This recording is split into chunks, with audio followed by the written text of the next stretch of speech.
Hello everyone, আজ আমি একটি বাঙালির জনপ্রিয় রান্না নিয়ে চলে এলাম। করেছিলাম ছোলার ডালের ধোকার ডালনা। প্রথমে ছোলার ডালটাকে 3-4 ঘন্টার জন্য ভিজিয়ে রাখবো, তারপর মিক্সির বাটিতে দিয়ে পেস্ট করে আমি একটি ব্যাটার বানিয়ে নেবো। ব্যাটারে দিয়ে দেবো লবণ, চিনি, হলুদ গুঁড়ো, লঙ্কা গুঁড়ো আর অল্প করে একটু কালো জিরে।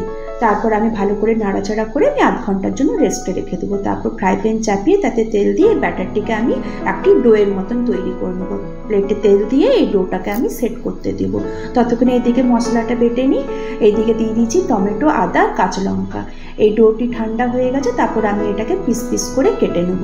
এই যে এরকম পিস করে কেটে নেব। তারপর ফ্রাই প্যানে আবারও তেল দিয়ে এই সমস্ত পিসগুলোকে আমি ভালো করে ভেজে নেব। খুব বেশি কড়া করে ভাজবো না।